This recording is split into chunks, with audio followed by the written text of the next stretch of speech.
Interview जिस पर खड़ा हुआ सियासी तूफान, वो साक्षात्कार जिस पर सरकार और विपक्ष के बीच हुई खुलकर तकरार। राहुल गांधी ने हाल ही में चीन के मुद्दे को लेकर बहुत पॉलिटिसाइज किया और ट्वीट किया कि भारत की सरकार को स्पष्ट करना चाहिए चीन के साथ क्या संकट खड़ा हुआ है। मैं समझता हूं सीमा विवाद के मुद्दे को लेकर कभी भी राजनीति नहीं की जानी चाहिए। वो इंटरव्यू जो अखबारों की सुर्खियां बना, क्योंकि देश में इस वक्त इस इंटरव्यू से बड़ी कोई दूसरी खबर नहीं है। और ऐसा इसलिए है क्योंकि भारत और चीन की सेना इस वक्त लद्दाख में आमने सामने खड़ी है।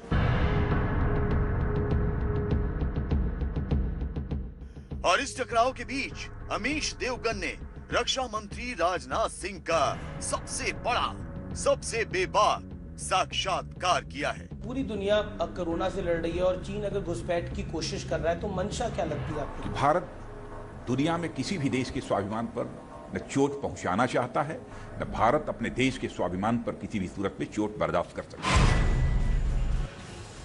आखिर कैसे सुस्त पड़ गई ड्रैगन की चाल? पीओके पर देश के हर सवाल का जवाब, देश के रक्षा तंत्र से राजनीति के मैदान तक। अगले 1 घंटे देखिए सबसे व्यापक, सबसे बेबाक और सबसे दमदार इंटरव्यू, रक्षा मंत्री का राष्ट्रवादी साक्षात्कार। नमस्कार, मैं हूं अमीश देवगन और आप देख रहे हैं न्यूज 18 नेटवर्क पर। आज हमारी एक्सक्लूसिव बातचीत और हमारे साथ लाइव मौजूद हैं केंद्रीय रक्षा मंत्री राजनाथ सिंह, जिन पर 130 करोड़ हिंदुस्तानियों की रक्षा की जिम्मेदारी है। मैं आपको बता देता हूं कि उनका सपना है कि पीओके अपना हो। राजनाथ सिंह जी, आपका इस बेबाक बातचीत में हमारे साथ अभिनंदन है, स्वागत है। मैं आपसे यह जानना चाहता हूं, 18 अगस्त 2019 को पंचकुला में आपने एक बयान दिया था। इस बयान को लगभग 9 महीने 15 दिन और 6 घंटे पूरे हो चुके हैं। आपने कहा था कि अगर पाकिस्तान पर अगर बात होगी तो अब सिर्फ पीओके पे होगी और कुछ नहीं। हमारे कहने की बात तो दूर है। हकीकत यह है कि भारत की संसद ही कई बार इस प्रस्ताव को पारित कर चुकी है कि पाक ऑक्युपाइड कश्मीर यह भारत का है जी। इसलिए मेरे स्टेटमेंट का कोई बहुत उसकी अहमियत नहीं रह जाती है इसके बाद, जबकि भारत की संसद ने इसे पास कर दिया है। इसलिए जो कुछ भी मैंने कहा था उसी आधार पर कहा था, तो जो हकीकत है वही कहा था। मैं ये राजनाथ जी जानना चाह रहा हूं कि प्लान क्या है, क्योंकि जब से आपने ये 9 महीने पहले बयान दिया था, पब्लिक को लग रहा था कि मोदी सरकार में तो फैसले उस टाइम पर खटाखट हो रहे थे। जैसे आप लोगों ने 370 हटा दिया, उसके बाद सीए ले आए। क्या पीओके को लेकर, निश्चित तौर पर बतौर रक्षा मंत्री आप बड़ा प्लान डिस्क्लोज नहीं कर सकते, लेकिन क्या भारत की सरकार की, मौजूदा सरकार की इच्छा शक्ति है? क्योंकि इमरान खान भी जो है वो थोड़ा डरे हुए हैं। वो पीओके को लेकर अपने सदन में बयान दे चुके हैं कि ये बालाकोट से भी बड़ा कुछ पीओके में करेंगे। तो बतौर रक्षा मंत्री आप क्या कहना चाहते हैं? मैं यह कहना चाहता हूं कि भारत की संसद प्रस्ताव पारित कर चुकी है कि पाक ऑक्युपाइड कश्मीर यह भारत का है। मैं समझता हूं प्रतीक्षा की जानी चाहिए। इसमें एक अपडेट यह है कि आईएमडी ने गिलगिट, बाल्टिस्तान, मुजफ्फराबाद सबका मौसम का हाल बताना शुरू कर दिया है। क्या ये भी किसी बड़ी प्लानिंग का हिस्सा है राजनाथ जी? अब इसको मैं नहीं कह सकता कि प्लानिंग है, क्या है, कैसे है, लेकिन यदि मौसम की जानकारी देते हैं इन क्षेत्रों की भी, गिलगिट, बाल्टिस्तान, मुजफ्फराबाद, तो मैं समझता हूँ इस पर किसी को कोई आपत्ति नहीं होनी चाहिए। पीओके के जो राजा हैं फारूक हैदर, उन्होंने बोला कि अब हमको भी दिल्ली का तापमान बताना चाहिए, नहीं तो ये सर पे चढ़ जाएंगे हमारे दिल्ली वाले। सर पर चढ़ने का तो कोई प्रश्न ही नहीं है। भारत किसी के सर पर नहीं चढ़ता जी। पीओके के बारे में जो हकीकत थी वह मैंने बयां की है। जी राजनाथ जी, चाहे 48 हो, चाहे 65 हो, चाहे 71 हो, 1999 हो, जब अटल बिहारी वाजपेयी की सरकार थी, आप उसमें केंद्रीय मंत्री थे, कैबिनेट मंत्री थे, फिर सर्जिकल स्ट्राइक हुई, फिर बालाकोट एयर स्ट्राइक हुई। ये सब कुछ हम कर चुके हैं, लेकिन पाकिस्तान अपनी हरकतों से बाज नहीं आता। हाल ही में पुलवामा 2 का एक बड़ा नापाक धमाका करवाना चाह रहा था। जी, मैं तो बात सही है, अपनी हरकतों से वह बाज नहीं आ रहा है, लेकिन हमारे देश की सेना के जवान उसको लगातार मुंहतोड़ जवाब दे रहे हैं। बार बार पाकिस्तान सीज फायर वायलेशन भी करता है लेकिन उसका एक करारा जवाब मिलने के बावजूद जो है अपनी हरकतों से वो बाज नहीं आ रहा है। आतंकवाद के माध्यम से भी भारत को बराबर डिस्टेबलाइज करने की, अस्थिर करने की वो कोशिश करता है, लेकिन ये कोशिश तो लगातार उसकी चलती रहती है। ऐसा क्या कारण है कि हम सर्जिकल स्ट्राइक कर चुके, बालाकोट एयर स्ट्राइक हुई, उसके बाद हम उनको इंटरनेशनली भी, डिप्लोमेटिकली भी घेर रहे हैं, लेकिन वो बार बार उकसाता है भारत को? मैं समझता हूँ इसका सही जवाब यदि कोई दे सकता है तो वही दे सकता है जी। लेकिन मैं इतना कह सकता हूँ कि दुनिया की कोई ताकत भारत को न तो अस्थिर कर सकती है, न भारत को तोड़ सकती है, न भारत को कमजोर कर सकती है। इतना ही कहना चाहूंगा। कई इंटरनेशनल एक्सपर्ट और जो भी भारत को डिस्टेबलाइज करने की कोशिश करेगा, तोड़ने की कोशिश करेगा, भारत उसको उसका मुंहतोड़ जवाब देगा। राजनाथ जी, कई इंटरनेशनल एक्सपर्ट ऐसा मानते हैं कि कोरोना के इस वक्त में पाकिस्तान एक दूसरा फ्रंट खोलना चाहता है एक और देश की मदद से। उनका इशारा चीन की तरफ होता है। मैं जानना चाहता हूं कि आपको लगता है कि कोरोना के इस वक्त में जब पूरी दुनिया कोरोना की इस महामारी से, पूरी मानव जाति कोरोना की इस महामारी से लड़ रही है, पाकिस्तान कोई बड़ा ट्राई कर सकता है? अब इस बारे में, इन संभावनाओं के बारे में मैं कुछ नहीं कह सकता हूं, क्या होगा कैसे होगा, लेकिन कोरोना का संकट ये वैश्विक है जी, ये वैश्विक महामारी है और तो इसका फायदा उठा सकता है मैं समझता हूं कि सभी देशों को मिलजुल कर इसका मुकाबला करना चाहिए। नहीं, भारत की सीमाओं पर कुछ घटनाक्रम करके इसका फायदा उठा सकता है? वैसे इस वैश्विक महामारी का लाभ उठाकर यदि कोई भारत को तोड़ने की कोशिश, कोई भी था, पाकिस्तान की बात, किसी की भी बात मैं करता हूं, जी जी, तो मैं स्पष्ट कर देना चाहता हूं कि उसके मंसूबे कभी भी पूरे नहीं होंगे। क्योंकि अभी खबर आई कि पाकिस्तान के हाई कमीशन के कुछ लोग जासूसी कर रहे थे, उनको पकड़ा गया, दिल्ली पुलिस ने पकड़ा, मुंबई में ये लोग पकड़े गए, तो that is the worry for the nation. हाँ, तो पकड़े गए ना जी, इसका मतलब कि भारत सजग है।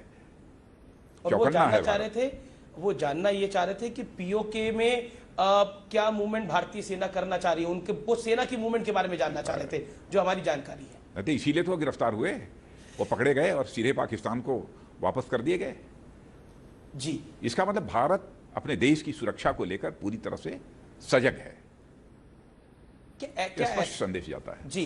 क्योंकि पाकिस्तान घुसपैठ में फेल हो रहा है, डिप्लोमेसी में फेल हो रहा है, जासूस पकड़े जा रहे हैं, तो क्या वाकई पाकिस्तान फ्रस्ट्रेट होकर भारत की अंदरूनी सुरक्षा में कुछ सेंधमारी करने का प्रयास कर सकता है? आप इस पर क्या कहना चाहेंगे? लगातार देश को क्या कहना चाहेंगे? भारत की आंतरिक सुरक्षा में सेंधमारी करने की पाकिस्तान के द्वारा तो लगातार वर्षों से यह कोशिश होती रही है, लेकिन आप यह भी देख रहे हैं कि हमारी सुरक्षा के जवान उसका मुंहतोड़ जवाब दे रहे हैं। बड़ी संख्या में आतंकवादी मारे जा रहे हैं, लगातार मारे जा रहे हैं, लेकिन अब भी पाकिस्तान अपनी हरकतों से बाज नहीं आ रहा है। अब देखिए वो कब समय आता है जब पाकिस्तान इन सब अपनी नापाक हरकतों से बाज आता है। मैं इसलिए ये बात कह रहा हूं क्योंकि लगातार कभी इस्लामोफोबिया की बात करते हैं, कभी बोलते हैं कि भारत के अंदर मुसलमान सुरक्षित नहीं है, तो वो कहीं ना कहीं एक प्रयास लगातार करते हैं मिनॉरिटीज को, भारत के मुस्लिम समुदाय की चिंता करने की कोई जरूरत नहीं है। भारत का मुस्लिम समुदाय पूरी तरह से सुरक्षित है। भारत में जो भी भारत माँ की कोख से पैदा हुआ है, चाहे हिंदू हो, मुसलमान हो, सिख हो, ईसाई हो, पारसी हो, सारे लोग सभी भाई भाई हैं, सबका समान दर्जा है। भारत में किसी के साथ कोई भेदभाव नहीं हो सकता है। आप तो लखनऊ से सांसद हैं, ऐसा क्यों माना जाता है कि भारत के अंदर मुसलमान सुरक्षित नहीं है? ऐसी भावना क्यों बनाई जा रही है, खासतौर पर जब से आप लोगों की सरकार है? मैं समझता हूँ साजिश के तहत कुछ लोगों के द्वारा भारत को बदनाम करने के लिए इस प्रकार का दुष्प्रचार किया जाता है। इस्लामोफोबिया नहीं है भारत में, कोई सवाल ही नहीं। मैं बढ़ता हूं आगे। एक और बड़ा मुद्दा है, वो चीन का है। एलएसी पे ताजा हालात क्या है? बतौर रक्षा मंत्री आप क्या कहना चाहते हैं, क्योंकि देश इस समय सुन रहा है, हमारे कई चैनल्स के माध्यम से करोड़ों लोग आपको इस समय देख रहे हैं। देखिए, भारत चीन सीमा को लेकर लंबे समय से कुछ न कुछ बराबर भारत और चीन के बीच में लगातार कुछ न कुछ होता रहता है। आपने देखा होगा कि शायद ही कोई ऐसा वर्ष गुजरा होगा जबकि भारत की सेना और चीन की सेना, पीएलए जिसे कहते हैं जी, पीपुल्स लिबरेशन आर्मी, दोनों के बीच बॉर्डर पर बराबर फेस ऑफ न होता हो, कोई धक्कम धुक्की न होती हो। कभी कभी कुछ ऐसे तनाव भी हो गए हैं कि फायर आर्म्स की भी छीना झपटी भी हो गई है। ऐसे हालात समय समय पर पैदा होते हैं।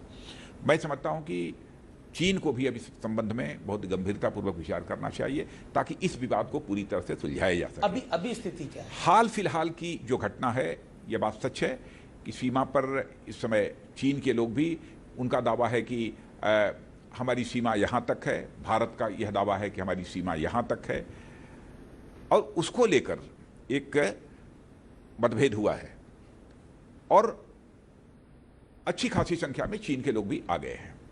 लेकिन भारत ने भी अपनी तरफ से जो कुछ भी करना चाहिए भारत ने भी किया है, पूरा बंदोबस्त किया है।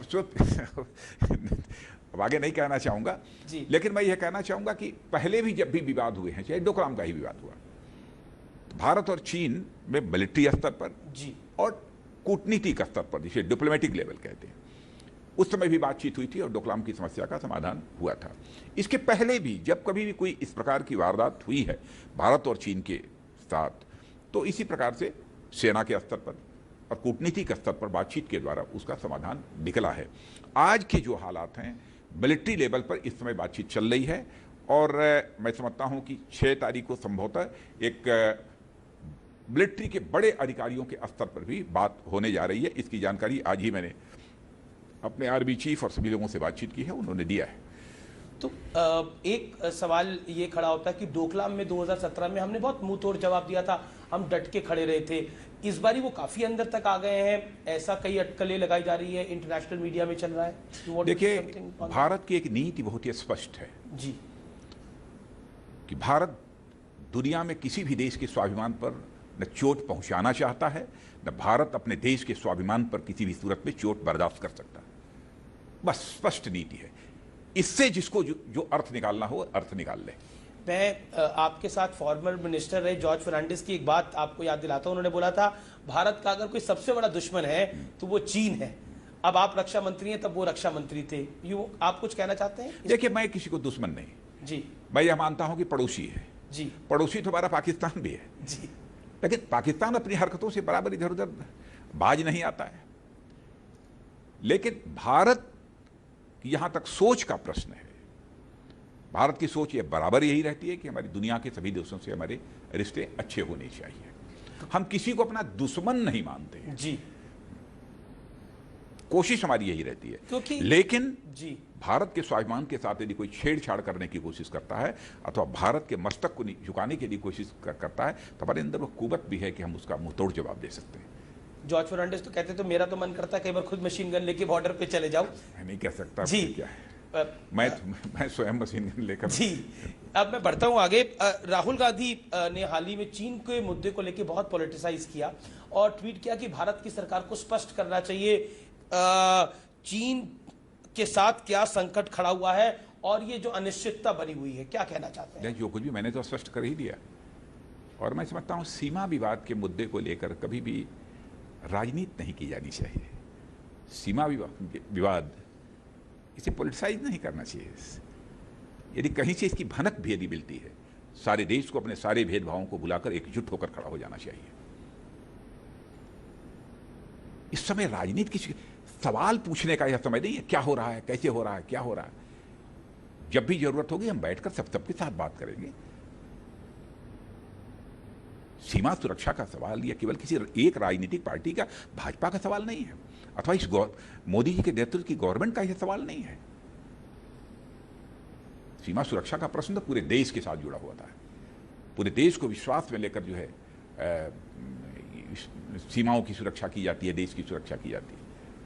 ऐसी कोई बात आएगी तो उसकी जानकारी उनको मिलेगी और इस प्रेस स्टेटमेंट के माध्यम से सवाल नहीं पूछे जाते।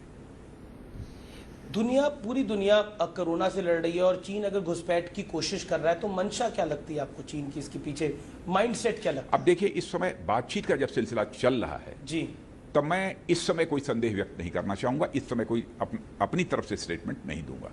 जी, बातचीत यदि न चलती होती जी, तब निश्चित रूप से मैं कुछ न कुछ बोलता, लेकिन बातचीत चल रही है और स्वयं चीन के राष्ट्रपति ने भी कहा है और अभी जो डिप्लोमेटिक बातचीत हुई है वहाँ के एम्बेसडर की और वहाँ के फॉरेन सेक्रेटरी के साथ भी जो बातचीत जो हुई है, उसमें भी उन्होंने भी यह कहा है कि हम भी चाहते हैं कि भारत के साथ ये मामला सुलझ जाए।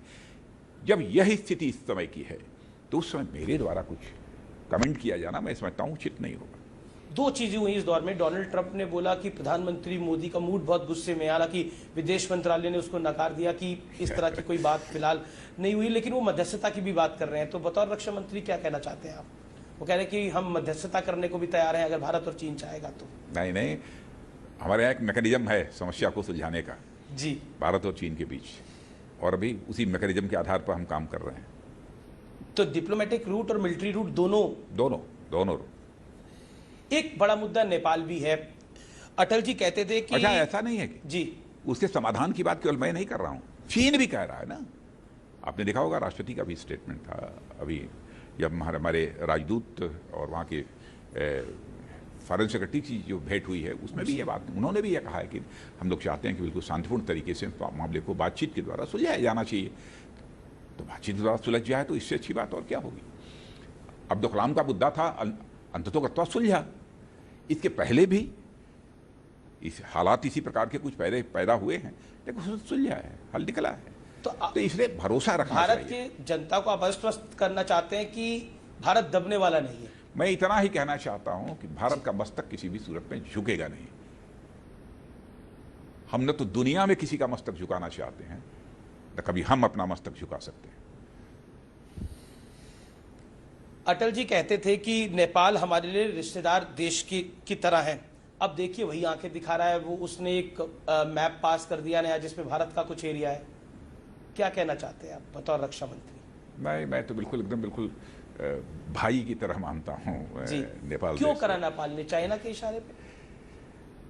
अब नेपाल के ऊपर मैं कोई आरोप प्रत्यारोप नहीं कर सकता जी। नेपाल का रिश्ता हम लोगों का एक भाई का रिश्ता है, और उस रिश्ते को हम लोग किसी भी सूरत पे तोड़ नहीं सकते। ठीक है, कभी कभी भाइयों के बीच कोई नाइत्तेफाकी यदि पैदा हो जाती है तो मिल बैठकर उसका समाधान निकालेंगे। क्या नेपाल और चाइना दोनों के रवैये से दुखी हैं, जिस तरह से जो रवैया दिखाया गया? चलिए नेपाल की मैं सिर्फ बात करता हूं, आप उसको भाई बोल रहे हैं, जो रवैया दिखा रहा है नेपाल, क्या उससे दुखी हैं? क्योंकि जब से वहां पर हमने रॉयल फैमिली का असैसिनेशन देखा, उसके बाद वहां से सिचुएशन बहुत बदली है नेपाल में। अरे परिवार में भी दो भाइयों के बीच कभी जो है तू तुम हो जाती है जी, तू मैं, उसमें कौन सी बड़ी बात है? तो आप कह रहे सुलझ जाएगा मामला? बिल्कुल सुलझेगा, मिल बैठकर उसको सुलझाएंगे नेपाल के साथ। नेपाल को लेकर किसी भी भारतवासी के मन में किसी भी प्रकार की कोई कटुता नहीं पैदा हो सकती। और मैं नेपाल के बारे में भी जानता हूँ, नेपाल में भी बहुत बड़ी ऐसी पॉपुलेशन है कि सब दोनों देशों का एक दूसरे के साथ भावनात्मक रिश्ता है। एक जब से चीन का विवाद हुआ, जब से कोरोना का ये पूरा इशू आया, चीन के खिलाफ पूरी दुनिया में बॉयकॉट चीन प्रोडक्ट्स की बात हुई, पूरी दुनिया में, सिर्फ भारत में नहीं। भारत के भी काफी लोग कह रहे हैं, अमेरिका में भी बहुत लोग कह रहे हैं, लंदन में मेरी पीछे बात हो रही थी तो वहां पर भी बहुत लोग कह रहे थे कि चाइना के प्रोडक्ट्स का बॉयकॉट करना चाहिए, चाइना को फाइनेंशियली अलग थलग करना चाहिए। आप उस बात के समर्थक हैं? ये सब सारे बयानबाजी नहीं की जाती, बयानबाजी से किसी समस्या का समाधान नहीं होता। कोई देश यदि प्रोग्रेस करना चाहता है, यदि आर्थिक ऊंचाइयों पर अपने देश को ले जाना चाहता है, तो उसके अपने अपने तरीके होते हैं, उस आधार पर ले जाए। और इस प्रकार की बयानबाजी करके कोई देश जो है एकदम बिल्कुल आर्थिक दृष्टि से समृद्धशाली देश नहीं बन सकता है। आप कह रहे हैं हेडलाइन बनाने से कुछ नहीं होगा, एक्शन करना पड़ेगा, कुछ जो भी करना पड़ेगा। जो भी करना हो, जो भी आपको अपने देश की आर्थिक स्थिति को सुधारने के लिए, आर्थिक स्थिति को सुदृढ़ करने के लिए जो भी कदम उठाना आपको कदम उठाइए। हर दुनिया का देश इस मामले में स्वतंत्र है। अब प्रधानमंत्री मोदी ने आत्मनिर्भर भारत की बात करी, बहुत बड़ी बात कही है हमारे प्रधानमंत्री जी। तो जब मैं आत्मनिर्भर भारत की बात करता हूं तो उसमें बहुत सारी चीजें आती हैं। आत्मनिर्भर भारत को आप किस तरह से लेते हैं और देशवासियों को क्या बोलना चाहते हैं? देखिए, हमारे प्रधानमंत्री जी ने आत्मनिर्भर भारत की बात ये कही है, तो उसमें उन्होंने साथ ही साथ ये भी कहा वोकल फॉर लोकल, माने स्वदेशी का निर्माण अधिक से अधिक होना चाहिए और लोगों के द्वारा स्वदेशी का अधिक से अधिक प्रयोग किया जाना चाहिए। आत्मनिर्भर भारत, हम किसी के ऊपर आश्रित न रहें। अब से मैं डिफेंस में हूं, मेक इन इंडिया पर 2014 में आने के बाद ही हमारे प्रधानमंत्री मोदी जी ने मेक इन इंडिया पर विशेष आग्रह दिया, मेक इन इंडिया और मेड इन इंडिया, और उसी दिशा में हम लोग आगे बढ़ रहे हैं। और मैं डिफेंस के मामले में मैं कह सकता हूं कि हम लोगों का टारगेट यही है, बहुत हो चुका, लाखों करोड़ रुपए का डिफेंस आइटम्स, डिफेंस वेपन्स हम लोग बाहर से जो है इंपोर्ट करते रहे हैं। लेकिन हम लोगों की कोशिश यह है, और हमारे प्रधानमंत्री जी की नीति इस मामले में पूरी तरह से स्पष्ट है जी, कि भारत अब इंपोर्टिंग कंट्री बनकर नहीं रहना चाहिए, बल्कि भारत अब एक्सपोर्टिंग कंट्री बनना चाहिए, यानी विश्व के दूसरे देशों को आयात करने वाला देश बनना चाहिए। आत्मनिर्भर भारत और स्वदेशी में लोग बहुत कंफ्यूज हो जाते हैं। उनको लगता है कि क्या हम विदेशी कंपनियों को बंद कर देंगे, विदेशी कंपनियां हमारे यहाँ निवेश नहीं करेंगी। इसको लेकर एक क्लैरिटी सरकार ने भी दी है। लेकिन नहीं, ऐसा नहीं कि विदेशी कंपनियां एकदम निवेश बंद कर देंगी जी, ऐसा नहीं होता। विदेशी कंपनियां आकर भारत में माल यदि बनाए, वो नई टेक्नोलॉजी यदि लेकर आते हैं, उस नई टेक्नोलॉजी में हम और अधिक इंप्रूवमेंट कर सकते हैं, उसका भी इंडिजिनाइजेशन हम कर सकते हैं, यहां चीजें बन सकती हैं। अच्छा, डिफेंस की कैंटीन्स बहुत फेमस है भारतवर्ष के अंदर। तो डिफेंस की कैंटीन्स में क्या राजनाथ जी, क्या अब स्वदेशी सामान मिलेगा? नहीं, ये सब स्वयं ही, क्योंकि हमारी सारे जिन्हें भी हमारे एयरफोर्स, आर्मी और नेवी के सारे चीफ्स बैठे थे, उनके साथ मैंने इस संबंध में बातचीत की है। अब इस दिशा में सभी का बिल्कुल प्रयास जारी है, सारी चीजें स्वदेशी ही मिले। स्वदेशी पर आग्रह सबका बढ़ा है। एक महत्वपूर्ण सवाल यह है कि हमारे प्रधानमंत्री जी ने इसका आह्वान किया है। तो एक महत्वपूर्ण सवाल यह है कि जो कि कोरोना से जुड़ा हुआ है और चाइना से जुड़ा हुआ है, आज भारत में मरीजों की संख्या चीन से ज्यादा है, जबकि चीन से ये बीमारी शुरू हुई थी। क्या चीन अपने आंकड़ों को छुपा रहा है? क्योंकि पूरी दुनिया चीन पर यह आरोप लगा रही है कि ये अपने आंकड़े छुपा रहे हैं। देखिए, मैं ये नहीं कह सकता कि भारत में ही कौन सा राज्य कोई आंकड़ा छिपा रहा है, कोई देश का, दुनिया का कौन सा देश आंकड़े छिपा रहा है। ये सब वैश्विक महामारी के हालात में ये आरोप प्रत्यारोप का सिलसिला नहीं चलना चाहिए। हमें अपनी चिंता करनी चाहिए, अपनी चिंता करनी चाहिए, और अपनी चिंता से यदि हमको मुक्त हो जाते हैं, और जहां तक हो सके इस वैश्विक महामारी के दौर में दुनिया के दूसरे देशों को भी यदि हम सहयोग कर सकते हैं तो हमें सहयोग करना चाहिए। जैसा कि हमारे प्रधानमंत्री मोदी जी ने दुनिया के लगभग 80 देशों को इस कोरोना महामारी के इस वैश्विक संकट में जो कुछ भी संभव हो सकता था, जो भी उनकी अपेक्षा थी जी, उसके अनुरूप मदद की है। क्योंकि ये मैं सवाल इसलिए पूछ रहा हूं, WHO ने बोला कि चाइना ने कोरोना से जुड़ी जानकारियां छुपाई, ये बोला WHO ने, इसलिए मैं ये सवाल आपसे पूछ रहा हूं। हाँ, तो WHO ने बोला तो WHO के पास इसके प्रमाण होंगे। मैं दुनिया किसी देश पर आरोप नहीं लगाना चाहता जी। मैं पाकिस्तान की बात करता हूं। क्या आपको लगता है कि पाकिस्तान के समर्थन में चीन खड़ा हो जाता है? ये भारत के लिए चिंता की बात है? कोई, मैंने कह दिया ना, भारत की बात छोड़िए, भारत कोई कमजोर भारत नहीं है। भारत का नेतृत्व प्रधानमंत्री नरेंद्र मोदी के रूप में है। अंतर्राष्ट्रीय जगत में प्रतिष्ठा बढ़ाई है हमारे प्रधानमंत्री ने इस देश की, बड़ी है, मस्तक ऊंचा हुआ है। भारत कोई कमजोर भारत नहीं है। तो आप कह रहे प्लान बी, प्लान ए कुछ भी कर ले, कुछ नहीं होने वाला? नहीं, उसकी चिंता मत करिए। जब मैं आपका साक्षात कर रहा हूं तो ग्लोबल टाइम, जो कि चाइना का एक बड़ा सरकारी अखबार है, वो कह रहा है कि आजकल भारत में राष्ट्रवाद की आवाजें बहुत उठ रही हैं, और भारतीय जनता पार्टी की तो सोच बहुत राष्ट्रवादी मानी जाती है। जो उसकी सरकार को, ग्लोबल टाइम्स ये भी लिख रहा है, जो उस भारत की सरकार को चीन की तरफ भड़का भी रहा है। नहीं, राष्ट्रवाद की भावना तो हर राष्ट्र के लोगों के अंदर होनी चाहिए। चीन के लोगों के अंदर भी राष्ट्रवादी भावना होनी चाहिए जी।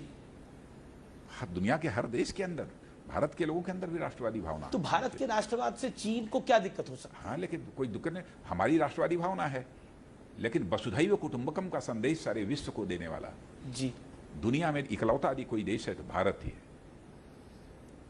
जिसने केवल अपने देश में रहने वाले लोगों को ही अपने परिवार का सदस्य नहीं माना है, बल्कि पूरे विश्व की धरा पर रहने वाले लोगों को अपने परिवार का सदस्य मानते हुए वसुधैव कुटुंबकम का संदेश सारे विश्व को यदि दुनिया किसी देश की धरती ने दिया है तो भारत की धरती ने दिया है। ये है जी। ऐसा रक्षा मंत्री जी, हम मोदी सरकार के 1 साल पे भी बात कर रहे हैं। पिछले 1 साल में इस सरकार ने बहुत कुछ किया, खास तौर पर कश्मीर के फ्रंट पर, सीए के फ्रंट के ऊपर, उसके अलावा राम मंदिर की घोषणा हो गई। लेकिन जब भी कोई घोषणा होती है, रिएक्शन पाकिस्तान से आ जाता है। सीए की घोषणा हुई, पाकिस्तान परेशान हो गया। राम मंदिर की नींव रखी गई, पाकिस्तान के विदेश मंत्रालय ने चिट्ठी निकाल दी कि कैसे राम मंदिर बनवा सकते हैं ये लोग। ऐसा क्यों? हमारे अंदरूनी मामलों में पाकिस्तान को बोलने का कोई हक नहीं होना चाहिए? मैंने पाकिस्तान को कहिए परेशान न हुआ करे।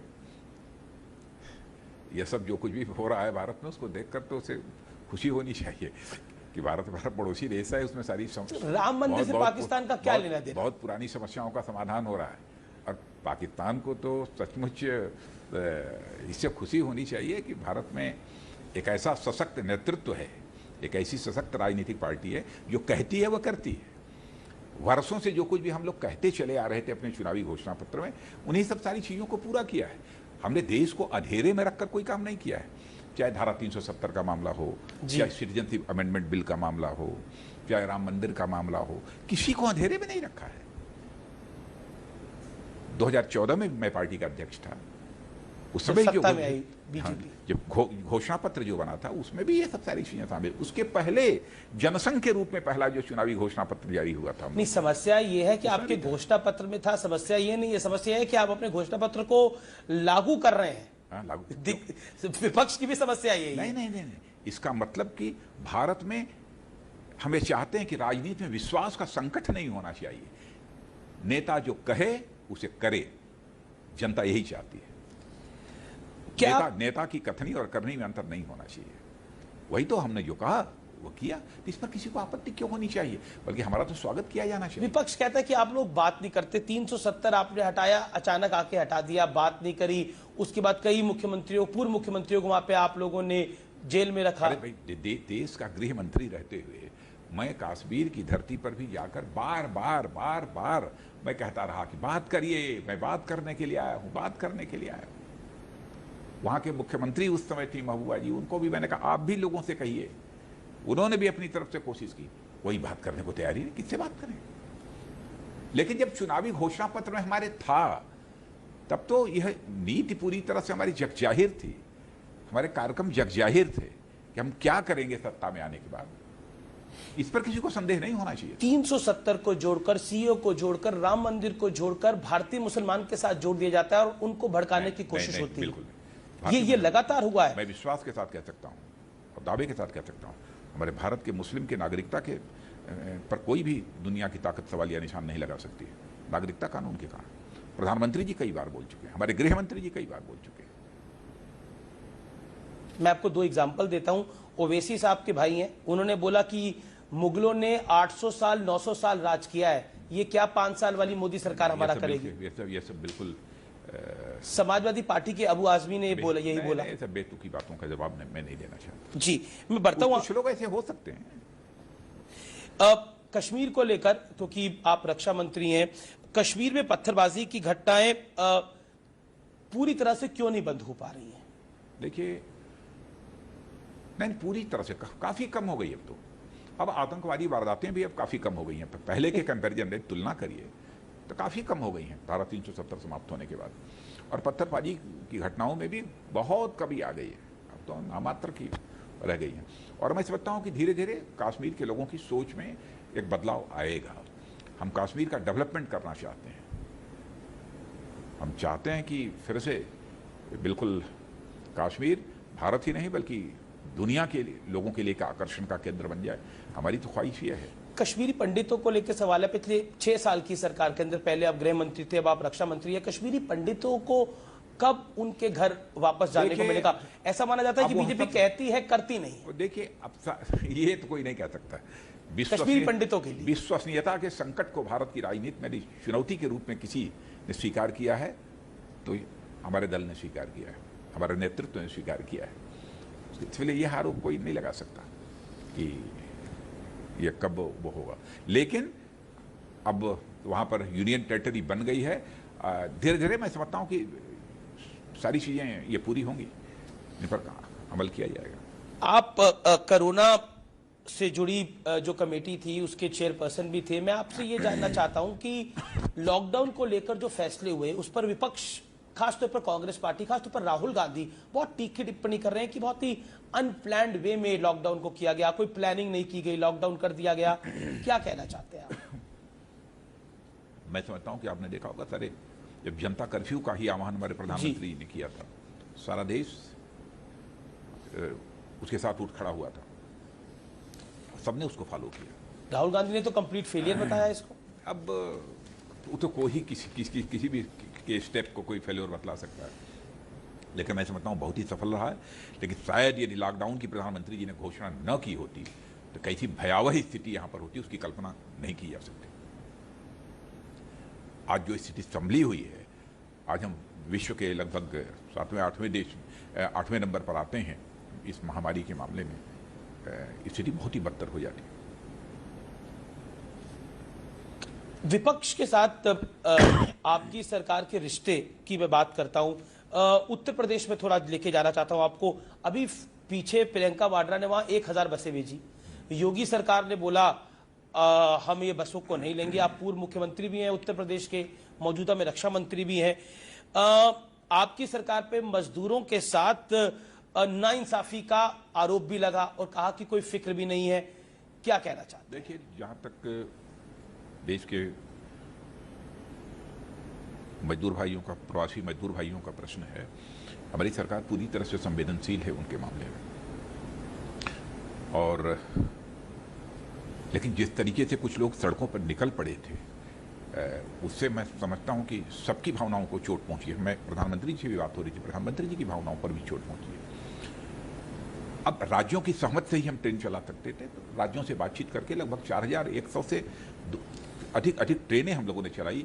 लगभग 52 लाख 54 लाख प्रवासी मजदूर अपने घरों पर पहुंचे। यह प्रयत्न हम लोगों के द्वारा किया गया है जी। हाँ, लेकिन इस वैश्विक महामारी के दौर में मैं समझता हूं इसमें कहीं न कहीं से कोई चीज ढूंढकर, कोई नुक्स निकालकर राजनीतिक लाभ उठाने की यदि कोशिश किसी के द्वारा की जाती है तो मैं समझता हूं कि, पर वो तो 1000 बसें भेज रही थी। स्वस्थ राजनीति का ये तकाजा। वो कह रही मैं तो मदद कर रही हूँ, 1000 बसें भेज रही हूँ, ले लीजिए। बीजेपी की सरकार वो भी नहीं लेना चाहती बसें मेरी। नहीं, वो अपनी तरफ से जितना भी हो सका है उत्तर प्रदेश के मुख्यमंत्री योगी जी ने किया है।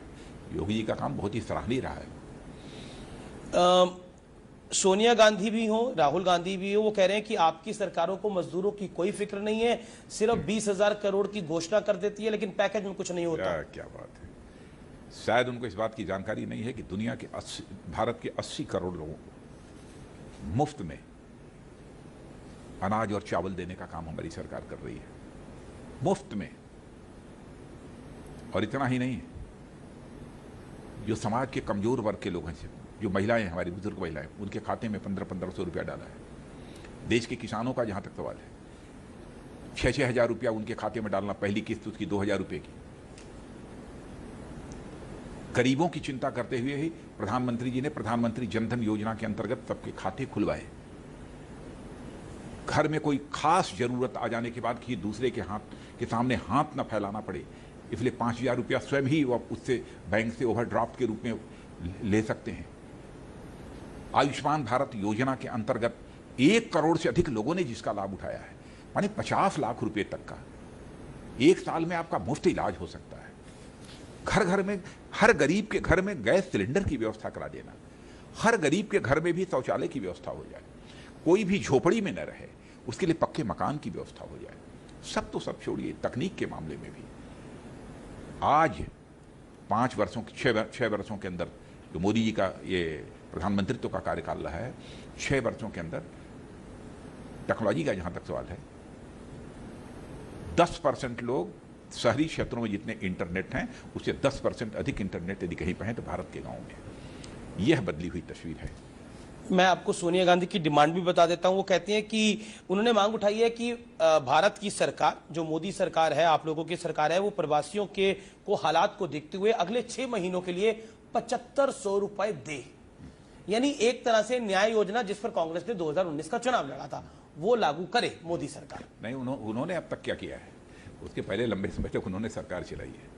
इस देश से जिस राजनीतिक पार्टी ने 55-60 वर्षों तक लगातार सरकार चलाई हो और देश को गरीबी के अभिशाप से मुक्त नहीं कर पाई हो, उस राजनीतिक पार्टी को यह कहने का नैतिक हक है। पहले के गरीबों की हालात और आज के गरीबों के हालात में जमीन आसमान का अंतर है।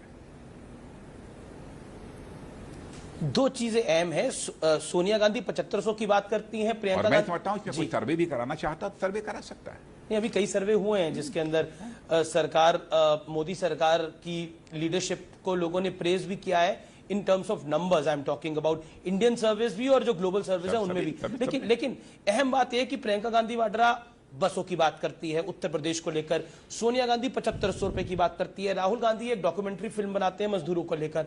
क्या आपको लगता है Congress party all out attack कर रही है आप पर, यानी Gandhi family, I am talking about Priyanka Gandhi Vadra, Rahul Gandhi, Sonia Gandhi? नहीं, वो विपक्ष में है, विपक्ष में रहकर जो भी करना चाहते हो। राहुल गांधी की ने फिल्म भी बनाई थी अभी एक मजदूरों को लेकर। फिल्म बना दीजिए।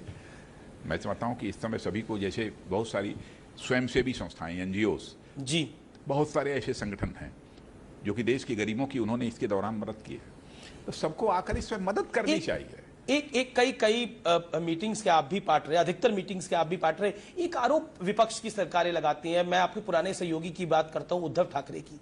वो कहते हैं कि केंद्र की सरकार हमारी उतनी मदद नहीं करती जितनी बीजेपी की सरकारों की मदद करती है, जितनी योगी आदित्यनाथ की मदद करती है, जितनी शिवराज सिंह चौहान की मदद करती है, उतनी मेरी सरकार की मदद नहीं, जहां तक मेरी जानकारी है, यदि मैं गलत नहीं हूं, पर ये आरोप है उनका। लेकिन सोनिया जी ने जो विरोधी दल के नेताओं के साथ जो वीडियो कॉन्फ्रेंसिंग की थी जी, उसमें शायद उन्होंने कहा कि हमको केंद्र का सहयोग प्राप्त हो रहा है, यह बात शायद उद्धव जी ने कही थी, जहां तक मेरी जानकारी। आपके सांसद कह रहे हैं कि वहां राष्ट्रपति शासन लगना चाहिए।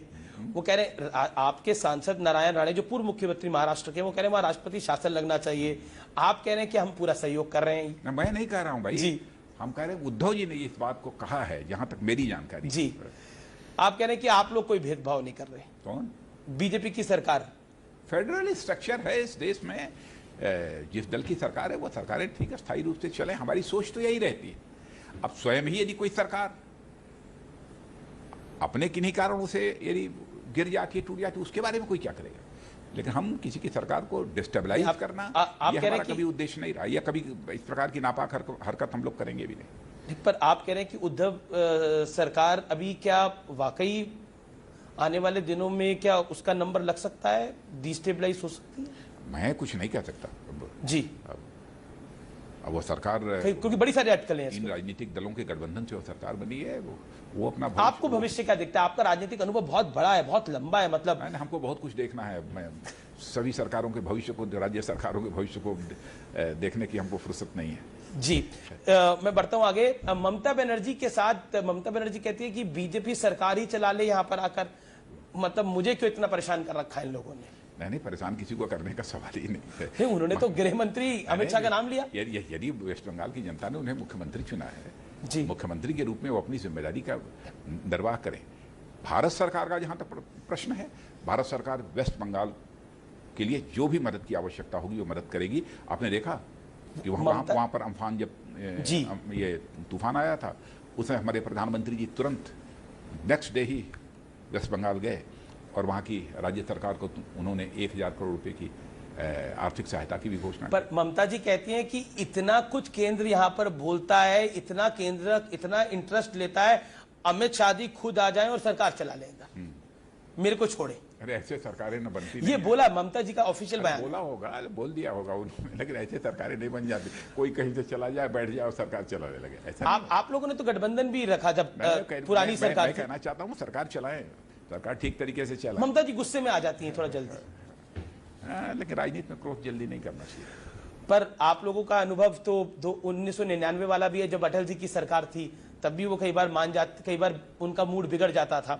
मैं बढ़ता हूं आगे और बात करता हूं कि देश में एक बड़ा नैरेटिव ये चलाया जा रहा है कि जब लॉकडाउन किया था तो कोई प्लान नहीं था, अब अनलॉक किया जा रहा है तब भी कोई प्लान नहीं है, केसेस बढ़ रहे हैं और अनलॉक किया जा रहा है। उस समय भी प्लान था और इस समय भी प्लान है। प्लान के तहत ही गाइडलाइंस जारी हो रही है और राज्य सरकारों के ऊपर यह जिम्मेदारी सौंपी गई है कि स्थानीय परिस्थितियों को देखते हुए, स्थानीय हालात को देखते हुए वो स्वयं ही फैसले करें। जी, अगला मेरा सवाल यह है कि वाकई क्या जब हम अनलॉक कर रहे हैं और हम लगातार देख रहे हैं कि सिचुएशन कैसी है, कुछ स्टेट्स बॉर्डर को बंद करके बैठे हैं, कुछ लोग बॉर्डर्स को खोलकर बैठे हैं, क्योंकि दिल्ली को लेकर, यूपी को लेकर, हरियाणा को लेकर, उधर महाराष्ट्र और छत्तीसगढ़ को लेकर एक टसल चल रही है। क्या कहना चाहते हैं? क्योंकि ऐसा लग रहा है कि हम भारत में नहीं रहते, हम एक स्टेट के नागरिक हैं। नहीं, ऐसा नहीं। मैं समझता हूं कि 1-2-3 दिन में हालात बदलेंगे जी। जब राज्य सरकारें आपस में बातचीत करके इस बात को तय कर लेंगे कि कहाँ का बॉर्डर खोलना, कहाँ का बॉर्डर नहीं खोलना, और राज्य सरकारें यह भी तय कर सकती हैं कि जो कंटेनमेंट जोन है वहाँ जो भी रिस्ट्रिक्शंस इम्पोज करना चाहती हैं वो इम्पोज कर सकती हैं। जी क्योंकि पिछले एक साल की हम बात कर रहे हैं, तो पिछले एक साल के अंदर 370 रहा, जैसा हमने बात करी, हमने राम मंदिर की बात करी। राम मंदिर को लेकर जो डिसीजन आया, वो जब चीफ जस्टिस तत्कालीन चीफ जस्टिस रंजन गोगोई थे, उसके बाद वो राज्यसभा सदस्य बन गए। अब कांग्रेस का ये खुला आरोप है और असदुद्दीन ओवैसी का भी ये खुला आरोप है कि देखिए वहां पर डिसीजन दिया और यहाँ राज्यसभा के सदस्य बन गए। ये क्लियर कट आरोप है। नहीं, ऐसा ये आरोप पूरी तरह से बेबुनियाद है, निराधार है। उन्होंने बोला ये दरअसल इनाम है। नहीं, मैं समझता वो फैसला देने का। नहीं, कोर्ट के फैसले पर सवालिया निशान इस तरीके से लगाने का कोई औचित्य नहीं। आप राम मंदिर के आंदोलन से लगातार जुड़े रहे, आप मुख्यमंत्री भी रहे उत्तर प्रदेश के। अब जब आप राम मंदिर का सपना साकार होते हुए देख रहे हैं, तो आपको क्या महसूस होता है? क्या आपने वाकई, मैं आपसे बहुत ही स्पष्टता से सवाल जवाब पे चाहता हूं, आपने सोचा था कि आपके जीवन काल में आप रक्षा मंत्री होंगे, आपकी केंद्र में सरकार होगी और मंदिर बनेगा और उसकी नींव रखी जाएगी? मैं सच बतलाऊं, मुझे विश्वास था कि मंदिर का निर्माण निश्चित रूप से होगा और ईश्वरीय ताकत पर मुझे बराबर यकीन रहा है और है। मुझे विश्वास था कि मंदिर बनेगा और आपने देखिए भारत देश में मंदिर भी बन गया, मंदिर के ऊपर फैसला भी आ गया, लेकिन कहीं पर भी किसी भी प्रकार की कोई अशांति नहीं पैदा हुई। बल्कि कई स्थानों पर मुस्लिम समाज के लोगों ने भी उसका स्वागत किया कि अब इसमें कहीं कोर्ट का जजमेंट आ गया है, इसलिए सबको इसे मान लेना चाहिए। कई मुस्लिम लीडर्स ने भी अपील की। इससे बड़े सौभाग्य की बात क्या हो सकती है किसी भी समाज के लिए? राजनाथ जी, क्या आपके लिए वो इमोशनल मूवमेंट भी था जब ये डिसीजन आया कि राम मंदिर अब बनेगा? क्योंकि उस आंदोलन के साथ आप लगातार चलते रहे और आपकी पार्टी बढ़ती रही, आप खुद बतौर एक नेता एक बढ़े। क्या एक इमोशनल मूवमेंट भी था वो? नहीं, भावुक पल? नहीं, यह तहे दिल तो हम लोग चाहते ही थे कि जी बनना चाहिए राम मंदिर, और ये काम पूरा हुआ। बहुत ही शांतिपूर्ण और सौहार्दपूर्ण वातावरण में पूरा हुआ। सबसे सुखद स्थिति यही रही है। जी मैं पिछले एक साल की बात करूं तो 2019 में राफेल की चर्चा बहुत थी और राहुल गांधी ने राफेल को लेकर बहुत कुछ बोला, मतलब जितना राहुल गांधी बोल सकते थे बोला, उसके बाद सुप्रीम कोर्ट ने भी बोला। अब राफेल भारत आ रहा है, आज ही आपने ट्वीट करके बोला कि समय पर आएगा, कोरोना की वजह से डिले नहीं होगा।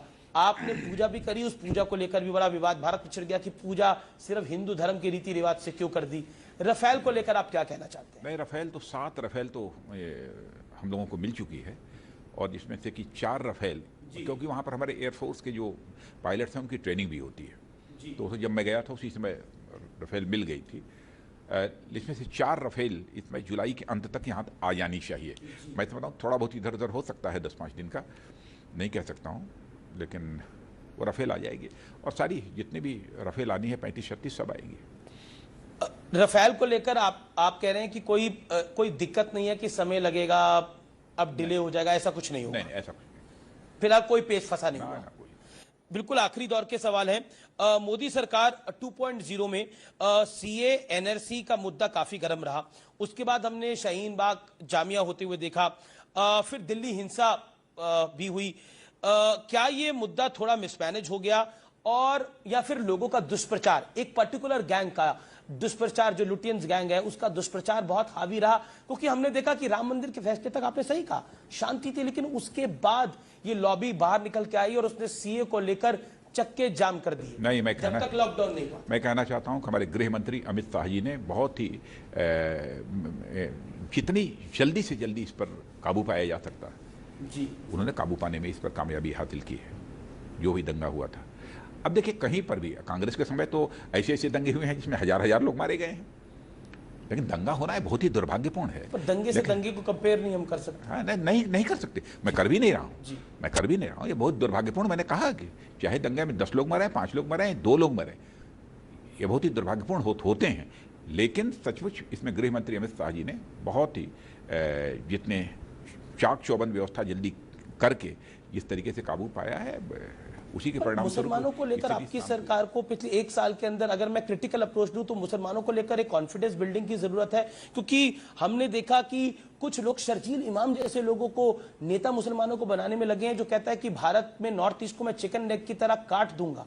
और उसको चक्का जाम कर दूंगा मैं वहां पर, अरे उसको नेता बनाने में लगे हैं। 2, 4, 10, 15 लोगों के स्टेटमेंट से पूरे कौम को अथवा किसी जाति को अथवा किसी मजहब को बदनाम नहीं किया जा सकता। पर आपने देखा सीए के बाद जो विरोध प्रदर्शन हुए, वो चिंता की लकीर है सरकार के दिमाग में? कोई भी खड़े होकर किसी भी समूह को नहीं, कोई गुमराह का अगर कर देगा, क्योंकि पाकिस्तान भी इसका फायदा उठाना चाहता है। यदि गुमराह कर देता है तो क्षण भर के लिए उत्तेजना लोगों के अंदर पैदा हो सकती है, यह कोई अस्वाभाविक नहीं है।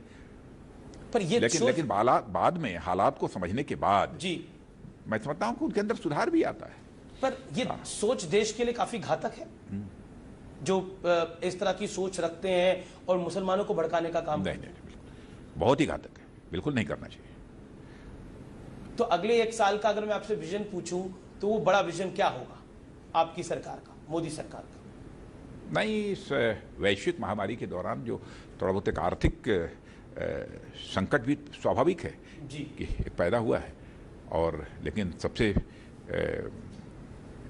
प्रसन्नता का विषय यह है कि हमारे मोदी जी ने चटपट इस संबंध में भी 20 लाख करोड़ रुपए के पैकेज की घोषणा करके जो भी आर्थिक मोर्चे पर थोड़ी बहुत कमी आई है उसके लिए कदम उठा लिया है, और मेरा विश्वास है इकोनॉमिक रिकवरी भी बड़ी तेजी के साथ होगी इस देश में। और क्या देशद्रोही एलिमेंट्स को भी आप और मैं तो ये निपटेंगे? बल्कि मैं यह मानकर चलता हूं कि भारत हो सकता है कि आर्थिक दृष्टि से पहले से भी कहीं अधिक शक्तिशाली भारत हमारा बनेगा। जी, और क्या देशद्रोही एलिमेंट के साथ भी सख्ती से निपटेंगे, जैसे शर्जील इमाम हो गए या कोई और हो गए? कोई देशद्रोही जो भी है, देशद्रोही के साथ तो बराबर शक्ति से निपटा जाता रहा है, और आगे भी देशद्रोही कोई भी हो उसके साथ सख्ती से निपटा जाएगा।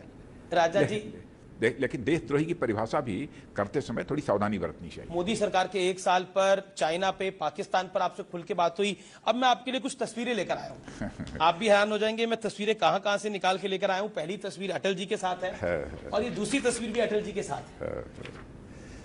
नहीं, बहुत आशीर्वाद प्राप्त रहा है अटल जी, अडवाणी जी, सभी का।